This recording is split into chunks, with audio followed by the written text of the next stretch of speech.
کی زندگی میں مر گئی. عصبا، شہبا، جدع، قصوا، میں یہ میرے نبی کی اونٹنیوں کے نام ہیں. جس دن آپ کا انتقال ہوا عصبا نے چارہ پانی چھوڑ دیا اور روتے روتے روتے روتے مر گئی.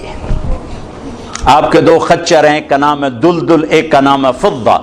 آپ کے دو گدھے تھے، ایک کا نام ہے عفیر، ایک کا نام ہے یعفور. جس دن آپ کا انتقال ہوا یعفور مدینے کی گلیوں میں رسی توڑا کے چیختا تھا اور بھاگتا. چیختے چیختے چیختے ایک کنویں میں چھلانگ ماری اور مر گیا. جس کے لیے جانور تڑپ اٹھے، آج اس کی امت کو یہ بھی نہیں پتا میرا نبی تھا کون. میں نے ایک گاؤں میں 20 نوجوانوں سے پوچھا، او بھائی ہمارے نبی کا نام کیا؟ جی پتہ کوئی نام نہیں پتا.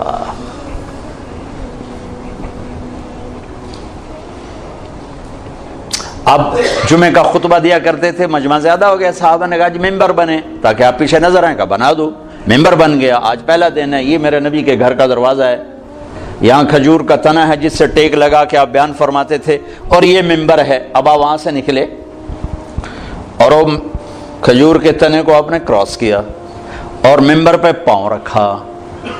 کھجور کا خشک بے جان تنا حن حنین العشار، ایسے چیخا جیسے حاملہ اونٹنی چیخ مارتی. وہ دوڑ دوڑ دوڑ دوڑ دوڑ ہل ہل کے رونے لگا.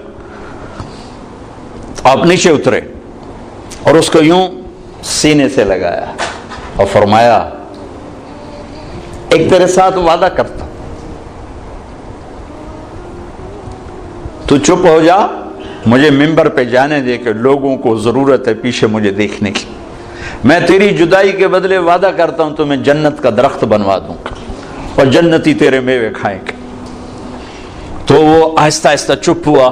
پھر اس کی ہچکیوں کی آواز آ رہی تھی، یہ آواز آ رہی، اور پھر ایک دم زمین پھٹی اور وہ اس میں غائب ہو گئی.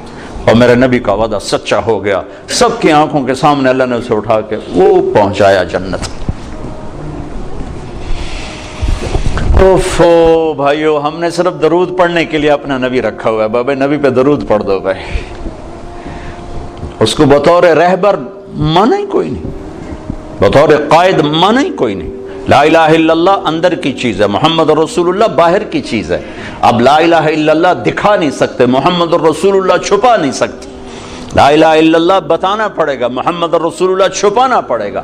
لا الہ الا اللہ بیج ہے، محمد رسول اللہ درخت ہے. لا الہ الا اللہ جڑ ہے، محمد رسول اللہ شجر ہے. لا الہ الا اللہ اندر میں جاتا ہے، محمد رسول اللہ باہر نکلتا ہے. جتنا لا الہ الا اللہ اندر جاتا ہے اتنا محمد رسول اللہ باہر نکلتا ہے. جتنا اس کی جڑیں گہری ہوتی ہیں اتنا اس کا سایہ طاقتور ہوتا ہے، گھنا ہوتا ہے، پھلدار ہوتا ہے، پھولدار ہوتا ہے، خوشبودار ہوتا ہے. لا الہ الا اللہ پاسپورٹ ہے، محمد رسول اللہ ویزا ہے. پاسپورٹ کے بغیر سفر نہیں ہو سکتا، ویزے کے بغیر انٹری نہیں ہو سکتی.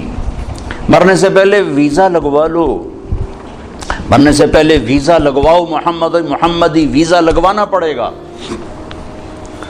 جنت کے دروازے پر نہیں، پلسرات پر ہی ویزا مانگو. ویزا دکھاؤ، ویزا ہے جائیے، ویزا نہیں واپس. اللہ نے ایک کام خود کر دیا، پاسپورٹ ہمیں خود بنا کے دے دیا. پاسپورٹ خود بنا کے دے دیا.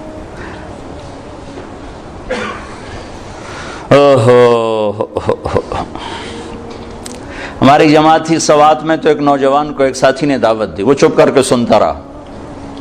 جب بات ختم ہوئی کہنے لگا حضرت جی میں ہندو ہوں، مسلمان نہیں ہوں. آپ خوش قسمت ہیں، آپ مسلمان ہیں. مجھے پتہ ہے میرا مذہب کچھ نہیں، پتھر اپنے ہاتھوں سے لاتے ہیں، اسی کی پوجا شروع کر دیتے ہیں. لیکن اگر میں مسلمان ہوں تو مجھے 70 رشتے توڑنے پڑیں گے اور کوئی ایک مسلمان مجھے سہارا دینے کے لیے نہیں آئے گا.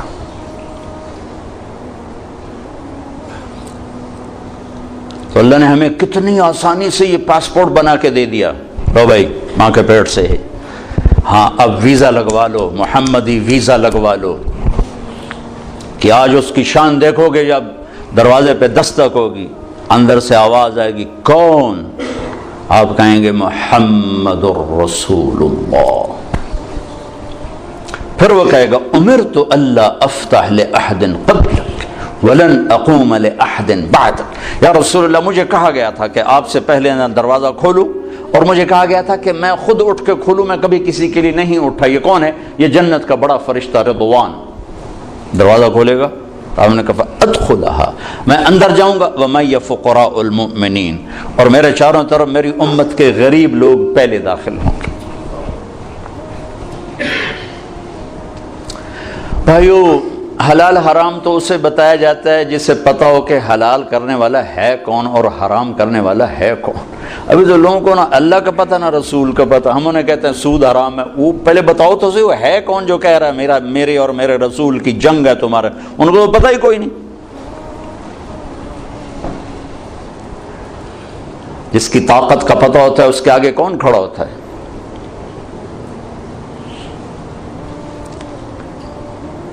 تیمور کا سفیر جب کسی بادشاہ کے دربار میں جاتا تھا تو وہ گھوڑے سے نہیں اترتا تھا، وہ گھوڑے پر بیٹھے بیٹھے تیمور کا خط یوں پھینکتا تھا، اور جو اس ملک کا بادشاہ نیچے اتر کے جھک کے وہ خط اٹھاتا تھا کہ اس کمبخت کی طاقت کا سب کو پتا تھا کہ وہ کیا بلا ہے۔ دنیا کا آخری فاتح ہے تیمور کے بعد فاتح کوئی نہیں آیا، آخری فاتح تیمور ہے۔ ایک چھوٹے سے بادشاہ کی طاقت جھکا دیتی تھی بادشاہوں کو، ادھر سے اللہ اور نیچے رسول کہہ رہے ہیں فَأَذَنُوا بِحَرْبٍ مِّنَ اللَّهِ وَرَسُولِهِ، یا سود چھوڑ دو یا اللہ اس کا رسول لڑنے کے لیے آ رہے ہیں۔ تو کسی کے کان پہ جوں نہیں رینگتے کہ وہ نہ اللہ کو جانتے نہ رسول کو جانتے۔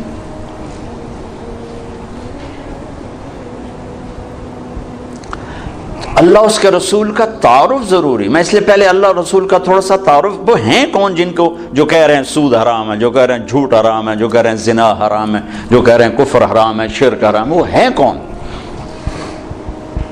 میں نے فیصل آباد کے تاجروں میں نا بیان کیا، ابھی یہ میزان بینک اتنا زیادہ نہیں ظاہر ہوا تھا تو میں تاجروں میں تھوڑی سی بات کر دیتا تھا، بھائی سود کے بغیر آپ تجارت چلو۔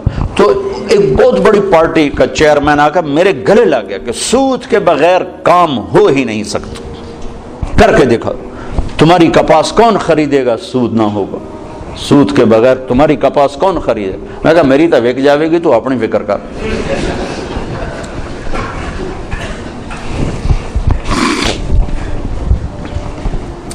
تو میں انہیں معذور سمجھتا ہوں، مسلمان ہیں، نیک آدمی ہیں، لیکن پتہ کوئی نہیں، وہ دلیر ہو کے نہیں کر رہے، وہ نادان ہو کے کر رہے ہیں، پتہ ہی کوئی نہیں ان کو کہ کہنے والا کون ہے اور آگے فرمان سنانے والا کون ہے۔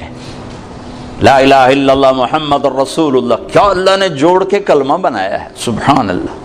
لا الہ الا اللہ 12 حرف ہیں، محمد الرسول اللہ بھی 12 حرف ہیں، اور الف با تا ثا جیم ہا خا میں کچھ حروف ہیں نقطے والے، ان کو کمزور کہا جاتا ہے، یہ موجم ہوتے ہیں، یہ کمزور ہوتے ہیں، اور کچھ ہوتے ہیں بغیر نقطے والے، انہیں محمل کہا جاتا ہے، یہ طاقتور ہوتے ہیں۔ کمزور طاقت کی ایک چھوٹی سی یعنی بات واضح کرنے کے لیے کہ با کو مطلب بتانے کے لیے نقطے کی ضرورت، ٹھیک ہے، لیکن الف کو مطلب اپنا بتانے کے لیے نقطے کی ضرورت نہیں ہے۔ جیم کو اپنا مطلب بتانا ہو تو وہ کہے گی مجھے نقطہ لگاؤ، اور ہا نے اپنا مطلب بیان کرنا تو اسے نقطے کی ضرورت نہیں ہے۔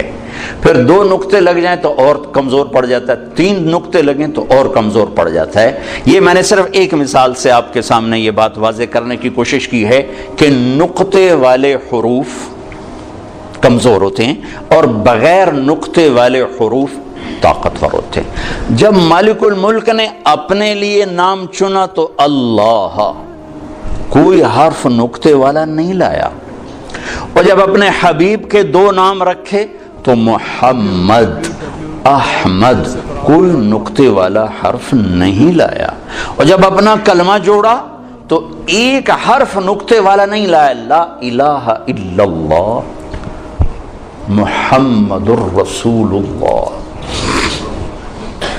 اور لا الہ الا اللہ بھی 12 حرف ہیں اور محمد الرسول اللہ بھی 12 حرف ہیں، اور میرے نبی نے مثال دے کر کہا کہ اس ذات کی قسم جس کے قبضے میں میری جان ہے، 7 زمینیں 7 آسمان ان کے سمندر، دریا، پہاڑ، جنگل، درند، پرند، چرند، اور عرش، فرش، لوح، قلم، کرسی، جنت، جہنم، جبریل، میکائیل، یہ تو میں تفصیل کر رہا ہوں، اسرائیل، اسرافیل، اور ساری کائنات اللہ کے سوا ایک پلڑے میں رکھو اور لا الہ الا اللہ لکھ کر دوسرے میں رکھو، لرجحت بہن لا الہ الا اللہ، تو ذات کی قسم جس سے قبضے میں میری جان ہے، لا الہ الا اللہ سب کو ہوا میں اٹھا دے گا۔ یہ ہمارے دل میں ہے، یہ ہماری زبان سے جھوٹ کو نہیں اٹھا رہا، ہماری آنکھوں سے غلط دیکھنے کو نہیں اٹھا رہا، ہمارے کانوں سے غلط سننے کو نہیں اٹھا رہا، اندر کے بغض کو نہیں نکال رہا ہے کہ نہ اللہ کا پتہ ہے نہ محمد کا پتہ ہے صلی اللہ علیہ وسلم۔ تو ہمیں ضرورت ہے اللہ اس کے رسول کی ذات کے تعارف کی، کہ ہم جانے تو صحیح ہیں کون، کہنے والا کون ہے۔ تو پہلا نقش لا الہ الا اللہ وہ دھندلا ہو گیا ہے، محمد الرسول اللہ یہ پہلا نقش ہے، یہ دھندلا ہو چکا ہے۔ تو سارا بازار جھوٹ پہ چلا گیا، سود پہ چلا گیا، کھوٹ پہ چلا گیا، ظلم پہ چلا گیا، ستم پہ چلا گیا۔ ساری سیرت میں سے 3 چیزیں میں نے نکالی ہیں، عروج و زوال کے 3 اسباب ہیں۔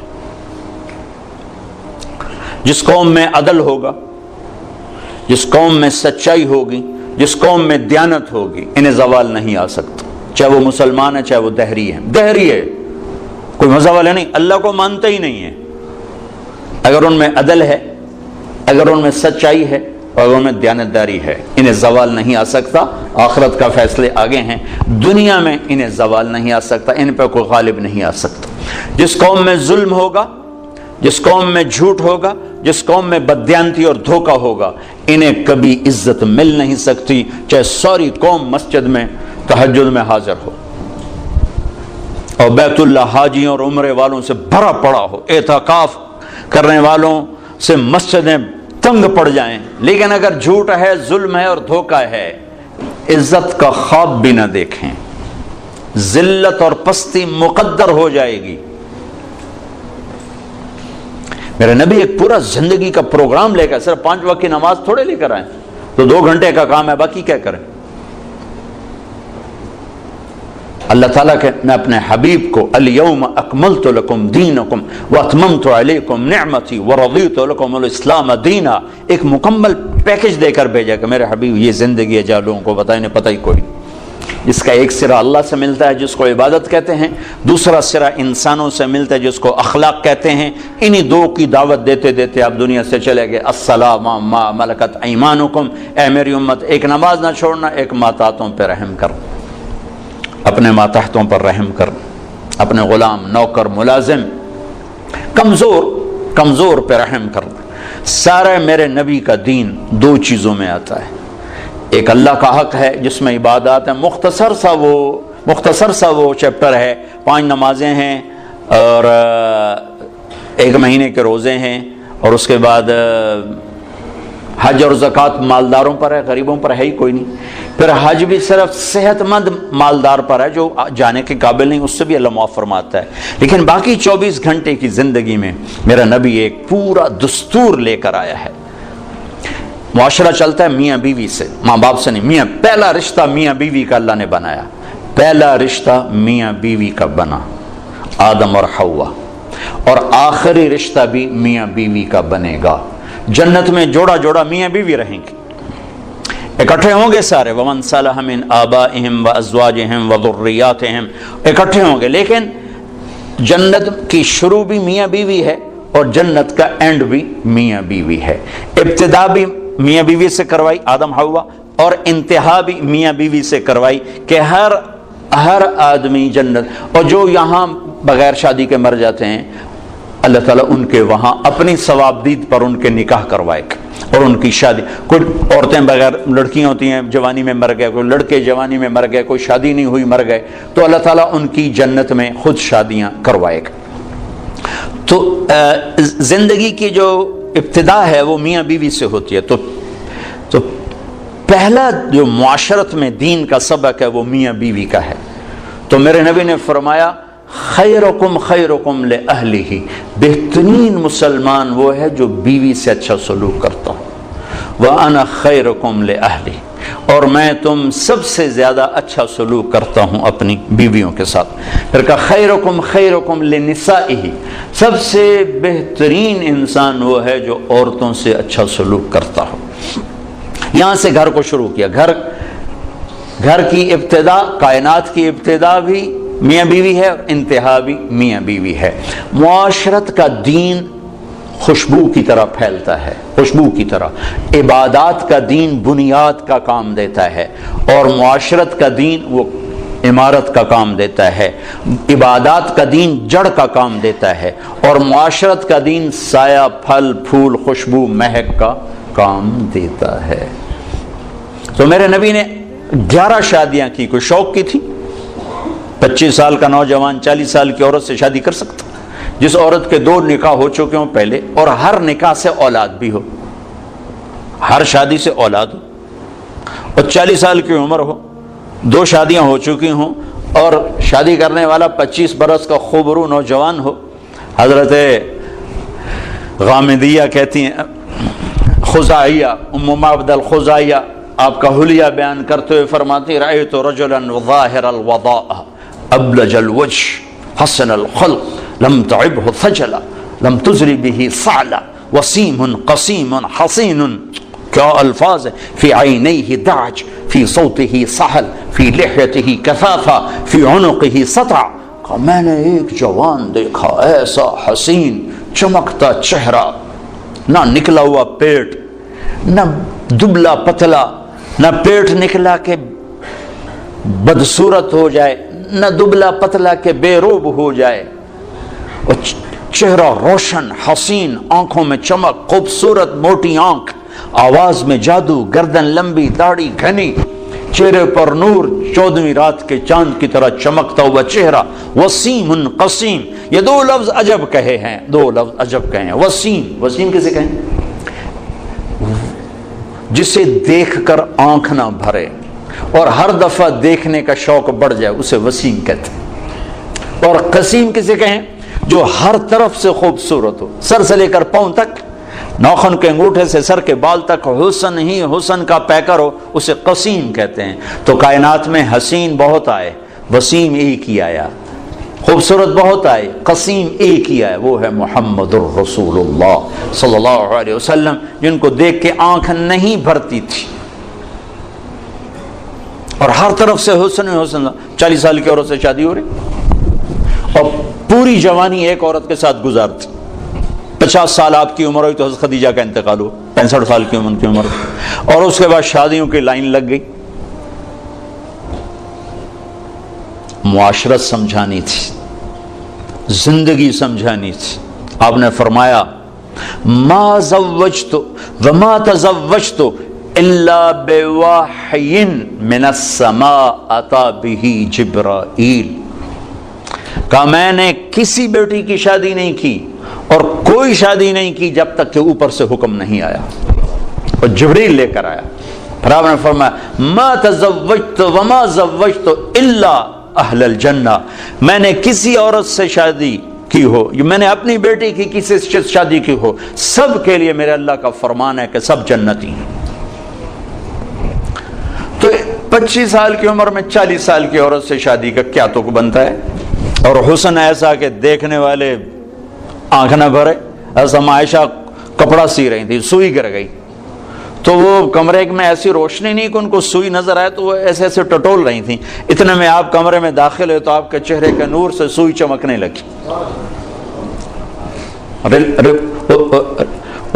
عکس پڑتا ہے نا. تو جو ایسی ہستی ہو وہ تو 25 سال کا ہے تو کوئی 20 سال کی لڑکی تلاش کرے اپنے لیے. 40 سال 50 سال کی عمر میں حضرت خدیجہ جدا ہوئی آپ سے جب آپ 50 سال کے تھے تو اس کے بعد شادیوں کی لائن لگ گئی. الا بوحی من السماء اتی به جبریل، کہ ہر شادی آسمان سے وحی آئی. جب آپ نے حضرت فاطمہ کا نکاح فرمایا تو مجمع کو مسجد میں جمع فرمایا، کہا لوگو جبریل میرے پاس اللہ کا پیغام لائے ہیں کہ میں فاطمہ اپنی بیٹی کا نکاح علی سے کر دوں، لیکن میں قربان جاؤں شریعت مصطفیٰ پر، آسمان سے وحی آئی ہے لیکن گئے ہیں فاطمہ سے پوچھنے، بیٹی علی کا رشتہ آیا ہے، تیرا نکاح کر دوں۔ اور ہمارے یہاں بیٹیوں سے پوچھنا عیب سمجھا جاتا ہے، اور بیٹی کوئی رائے دے دے تو کہتے بڑی بے حیا ہے۔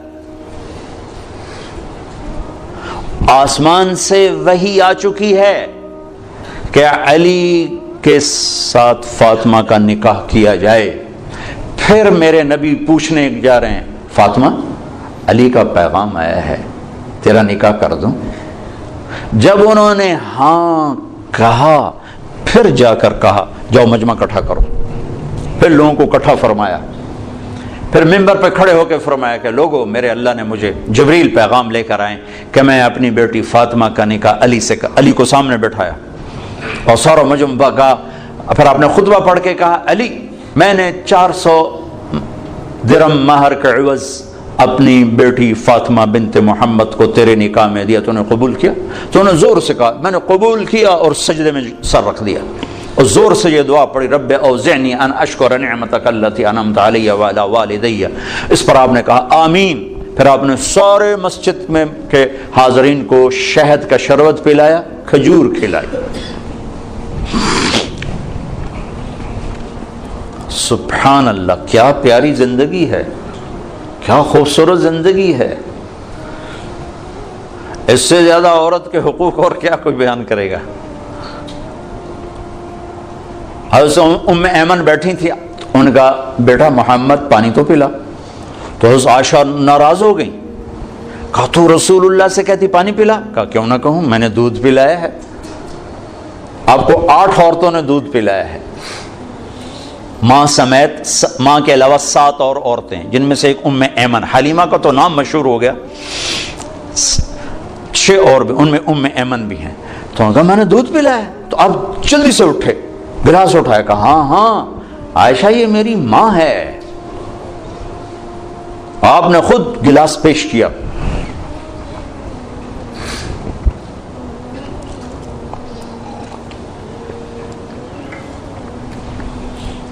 تو چونکہ زندگی گھر سے شروع ہوتی، دفتر سے نہیں، گھر سے شروع ہوتی۔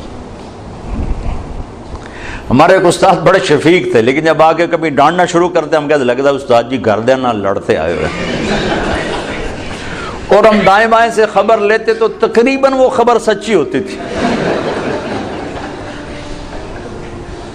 لڑائی گھر میں اور غصہ ہم پہ نکل رہا، جب آدمی کا گھر ڈسٹرب ہوتا ہے تو پھر دفتر بھی ڈسٹرب ہوتا، تو تم دعا کرو تمہارے باس گھروں میں نہ لڑیں تاکہ تمہارے ساتھ ٹھیک رہے۔ زندگی کی ابتدا گھر سے ہے، گھر سے۔ تو ایک گھرانہ کیسا ہونا چاہیے، اور ایک گھر کی آبادی کا دار و مدار کس پر ہے؟ اللہ کی قسم پیسے پر نہیں ہے، وہ میرے نبی کے اخلاق پر ہے، میرے نبی والے سلوک پر ہے۔ چونکہ زندگی چیزوں کا نام نہیں، میزان بینک کا نام زندگی نہیں ہے، معیشت کا نام زندگی نہیں ہے، زندگی احساسات کا نام ہے۔ احساسات جب پروان چڑھتے ہیں تو زندگی خوشحال ہوتی ہے، روٹی ملے یا نہ ملے، اور احساسات جب مجروح ہوتے ہیں تو زندگی زخمی ہو جاتی ہے، اور پھر زندگی ماند پڑ جاتی ہے، چاہے سونے چاندی کے زیور میں لدا ہوا گھرانہ کیوں نہ ہو۔ جب احساسات بکھرتے اور ٹوٹتے ہیں تو زندگی تباہ ہو جاتی ہے، جب احساسات پروان چڑھتے ہیں تو زندگی آباد ہو جاتی ہے، اور احساسات کو پانی ملتا ہے نبی والے اخلاق سے، زیور سے نہیں، پیسے سے نہیں، ڈگری سے نہیں۔ تھوڑی دیر پہلے ایک خاتون ملی اور پھوٹ پھوٹ کے رونے لگی، اربوں پتی آدمی کی بیگم، کہ میں اس دولت کو کیا کروں، میرے خامند کا سلوک ہی میرے ساتھ اچھا نہیں، میں اس دولت کو کیا کروں۔ تو میرے نبی، میرے بھائیوں، ایک زندگی دے کر گئے ہیں جو شروع ہوتی ہے گھر سے۔ ایک گھر کو بچانے کے لیے سینکڑوں آیات قرآن نے اتاری۔ میں تو مفتی نہیں، مفتیوں سے سنی بات بتا رہا ہوں کہ ایک آدمی کہتا ہے انشاءاللہ میرا یہ پلاٹ مسجد کے نام وقف، تو اس کے یہ کہنے پر وہ وقف ہو گیا، اب وہ واپس نہیں لے سکتا، اس لیے کہ اللہ خود چاہتا ہے کہ تم اللہ کے نام پہ خرچ کرو۔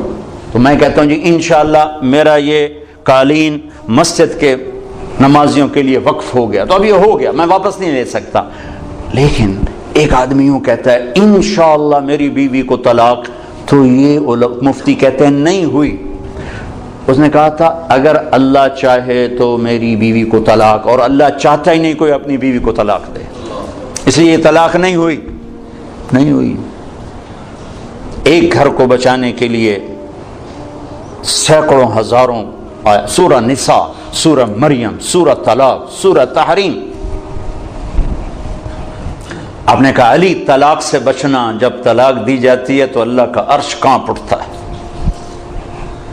جب گھر بگڑتا ہے تو وہاں سے معاشرہ بگڑتا ہے، جب گھر سنورتا ہے تو وہاں سے معاشرہ سنورتا ہے۔ تو پہلا میاں بیوی ہیں، ان کا آپس میں سلوک کیسا ہے؟ اور چونکہ کسی کی لڑکی کو مرد لے کے جاتا ہے تو اس کی طرف شریعت زیادہ متوجہ ہے، عاشروہن بالمعروف، ان عورتوں سے اچھا سلوک کرنا۔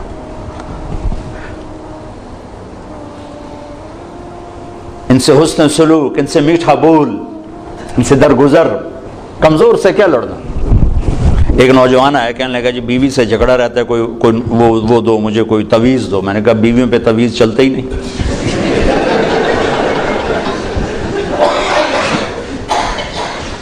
کہنے لگا تو کیا کروں؟ میں نے کہا ایک کام کرو، ہو جائے گا معاملہ ٹھیک۔ کیا؟ میں نے کہا جب تم کھانے پر بیٹھو تو روزانہ 2-4 لقمے اپنے ہاتھ سے کھلا دیا کرو، بس کوئی لمبا چوڑا کام نہیں بھائی۔ کچھ دن بعد اس کا ویسے ہی فون آ گیا، تو مجھے اپنی بات یاد آ گئی۔ میں نے کہا میری بات پہ عمل کیا تھا؟ کہنے لگا نہیں۔ میں کیوں؟ کہنے لگا شرم آتی۔ میں نے کہا لڑتے ہوئے شرم نہیں آتی؟ بھائی کمزور سے بھی کوئی لڑتا ہے؟ آپ نے گامے پہلوان کا نام سنا؟ گاما پہلوان، یہ رستم زمان کا ٹائٹل، اس نے لندن میں اس کو تاج پہنایا گیا تھا۔ ایک امریکہ کا پہلوان تھا زبسکو، اس کو اس نے ہرایا تھا 2 گھنٹے کی کشتی کے بعد، تو پھر اس کو یہ ٹائٹل ملا تھا۔ یہ اندرون شہر لاہور میں رہتا تھا، تو سبزی لے رہا تھا، تو بھاؤ تاؤ پہ کوئی بات بڑھ گئی تو سبزی والے نے گلاس اٹھا کے مارا گامے کو، تو اس کے لگا یہاں تو خون نکل آیا، تو اس نے پگڑی کھولی اور یوں نیچے سے اس کو بل دے کر یوں باندھی اور چل پڑا۔ تو لوگوں نے کہا پہلوان جی اے مڑکو جیا بندہ تو مار گیا، وہ تسی چپ کر کے ٹر پے ہو؟ وہ کہنے لگا ماڑے نو مار دیا شرم ہوندی۔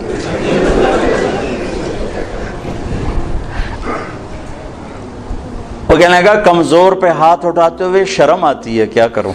وہ تو پھونک مارتا تو اڑ جاتا۔ کمزور پہ ہاتھ اٹھاتے ہوئے شرم آتی۔ میں کہا بے وقوف، اور تمہیں لڑتے ہوئے شرم نہیں آتی؟ چلو جا کے میری بات پہ عمل کرو۔ 1 گھنٹے بعد اس کا فون آیا، کہا مولوی صاحب عجب ہوا۔ میں نے کہا کیا ہوا؟ کہا میں نے لقمہ منہ میں ڈالا، ادا منہ تھے کھلے ہی رہ گیا۔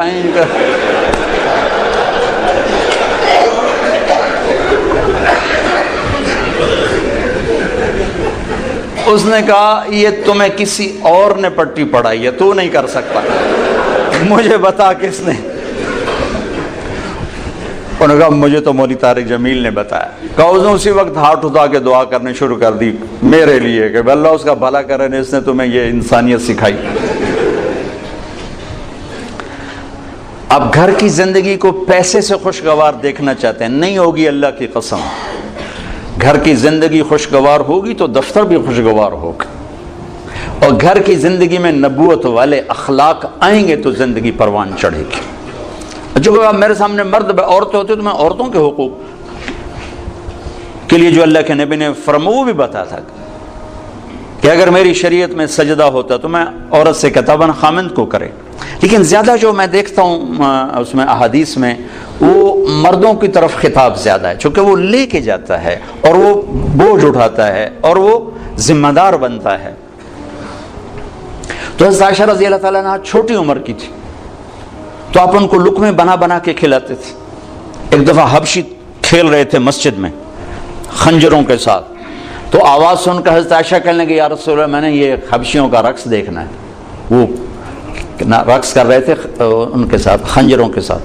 ہمارے بچپن میں ہمارے دیہاتوں میں ہوتا تھا, چھوٹے چھوٹے ہم تھے تو اس وقت ہمارے یہ جب ٹیلی ویژن نہیں ہوتے تھے تو ہم مغرب کے بہت سارے چاندنی راتوں میں کھیتوں میں بیٹھ جاتے تھے بڑے چھوٹے. تو پھر یہ اس کو ہم گتکا کہتے تھے, گتکا. تو اب نے کہا اچھا آ جاؤ, تو ان کو پیچھے کھڑا کیا, اونٹ بن گیا اور آپ سامنے کھڑے ہو کر تماشا دکھانا شروع کرتے. ورنہ آپ کہتے تو نبی کی بیوی ہو کر لا یعنی کر دی, چل بیٹھ قرآن پڑھ.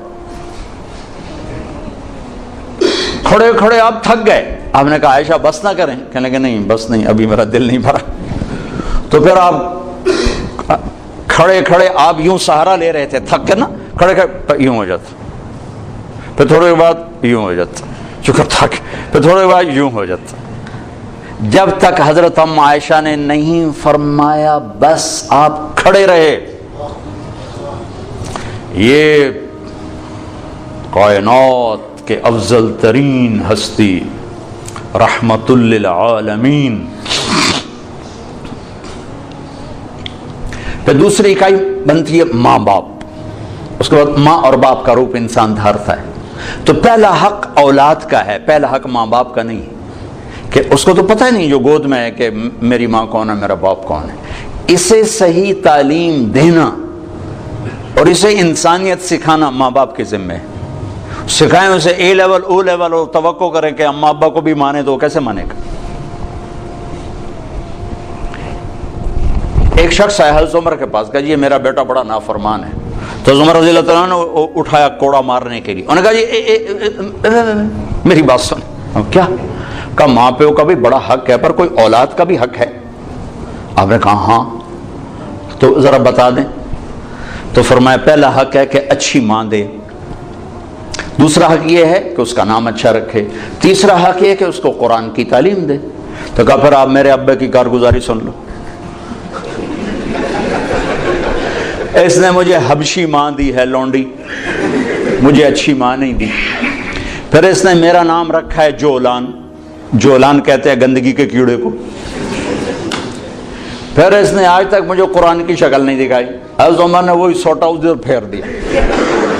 وہ بیوقوف پہلا مجرم تو ہے.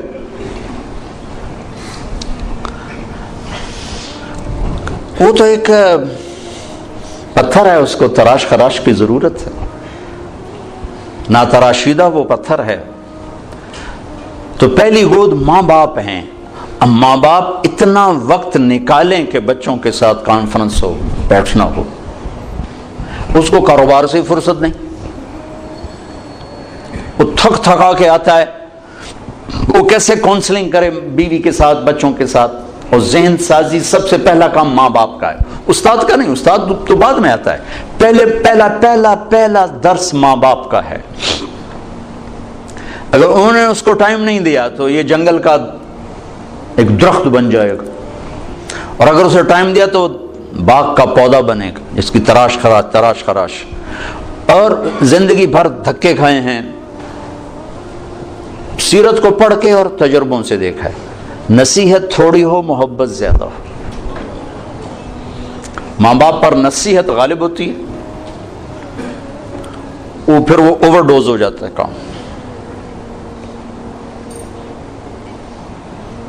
ذہن سازی نہیں ہوتی, اور ذہن سازی دنیا کا مشکل ترین کام ہے جس کے اللہ نے نبیوں کو بھیجا.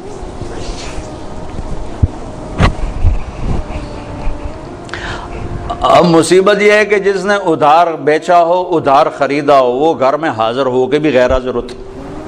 ہماری ساری تجارت تو چلی گئی ادھار پہ. اور ہوس زیادہ ہے, اسباب تھوڑے ہیں. تمنا زیادہ ہے, اسباب تھوڑے ہیں. تو ذہن فارغ ہی نہیں ہوتا ہے. کن قانعا تکن اغنى الناس, قناعت اختیار کر سب سے بڑا غنی بن جا. 15 برس اللہ دیتا ہے تربیت کے, 15 برس ماں باپ کو. 15 برس کے بعد پوری شریعت متوجہ ہو جاتی. یہ 15 سال بچے اور بچی کے ہیں, ان پر لگاؤ زور. کہ ان کو اللہ کا تعارف کروا دو، اللہ کے نبی کا تعارف کروا دو، ان کے اخلاق بتا دو، ان کو آخرت بتا دو، جنت بتا دو، جہنم بتا دو، پھر ان کے شر سے تم بری و ذمہ ہو۔ لیکن ماں باپ کو ہی نہیں پتا تو اولاد کو کیا پتا ہوگا؟ ماں باپ اگر حق ادا کر دیں اولاد کے لیے تو پھر وہ لوٹ کر ان کی طرف آئے گا، پھر وہ اپنے ماں کو عزت دے گا، باپ کو عزت دے گا۔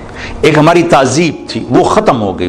بہت چھوٹے بچپن میں میں اپنے دادا کو تو نہیں سنبھلتا، دادا کے بھائی کو میں سنبھلتا ہوں، تو میرے دادا کے جو چھوٹے بھائی تھے ان کے بیٹے ان کے سامنے نہیں بیٹھتے تھے، حالانکہ بالکل جاہل ان پڑھ لوگ تھے دنیا کے لحاظ سے، لیکن ایک تہذیب تھی، ایک ثقافت تھی، دیہات کی، پنجاب کی، غریب کی، امیر کی، ان کے پیٹھ پیچھے بیٹھتے تھے، سامنے نہیں بیٹھتے تھے۔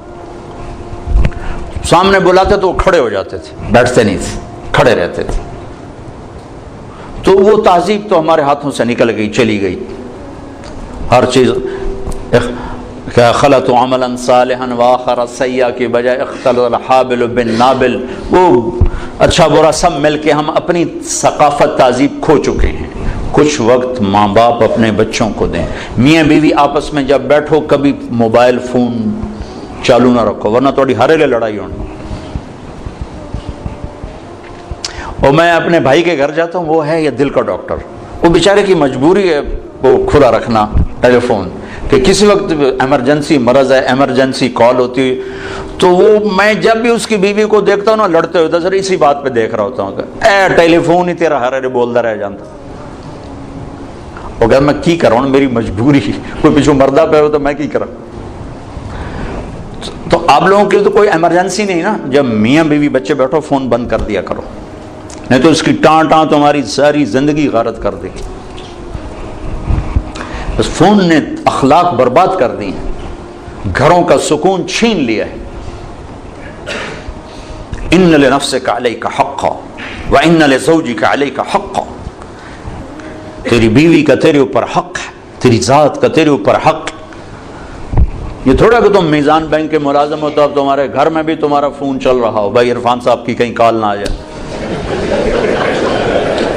کیوں بھائی بیوی دا حق نہیں؟ کیوں جی عرفان صاحب؟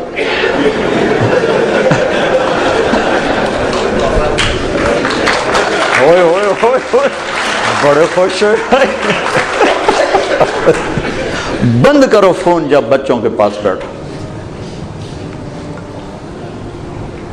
اللہ نے ہمیں خوبصورت زندگی دی ہے، ہم کوئی مشین تھوڑے ہیں کہ بٹن آن کر دو چل نہیں، مشین بھی چل چل کے آتے میرا تیل تھا بٹا، میرا موبائل تھا بٹا۔ میرا اپنے نبی کی پاکیزہ سیرت پڑھو کہ آپ نے زندگی کیسے گزاری۔ پھر جب میاں بیوی کی کونسلنگ ہو پھر اولاد کو، پھر وہ حق واپس ماں باپ کو ملتا ہے کہ اولاد ماں باپ کی فرما بردار ہوتی، ان کی آنکھوں کی ٹھنڈک بنتی، ان کے لیے وہ راحت بنتی۔ لیکن جب ہم ان کو ٹائم نہیں دیتے تو پھر ماں باپ کے حقوق سناتے رہو۔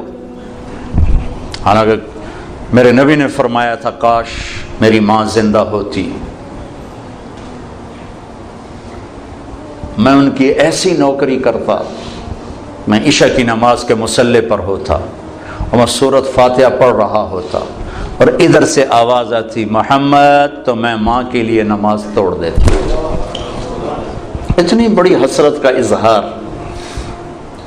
اور مائیں ذلیل ہو رہی۔ کون سا گھر ہے جہاں ماں ذلیل نہیں ہوتی؟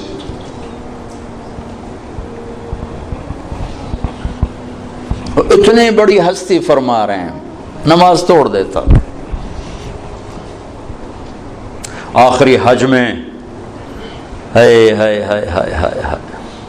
جب ابوا کے قریب پہنچے، 60-70 ہزار کا مجمع تھا آپ کے ساتھ، اور قریب پہنچے تو اونٹنے کا رخ ماں کی قبر کی طرف پھیر دی۔ وہاں ابوا میں قبر ہے حضرت آمنہ کی۔ سن 2000 میں گیا تھا تو میں وہاں اس جگہ، وہ آدمی جا تو سکتا نہیں، کوئی رہبر ہو تو جا سکتے ہیں، تو اللہ نے ایک رہبر ٹکرا دیا تھا تو میں وہاں پہنچا تھا۔ زندگی گزری سفروں میں، ایسا سفر کبھی نہیں کیا۔ بیت اللہ کے اندر 2 دفعہ گیا، وہ کیفیت نہیں بنی جو حضرت آمنہ کی قبر پہ بنی۔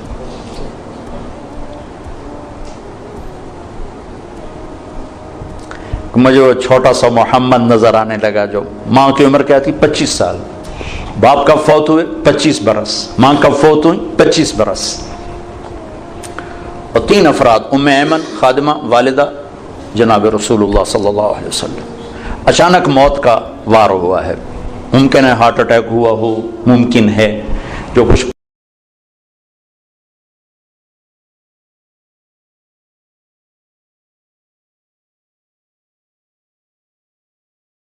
کمایا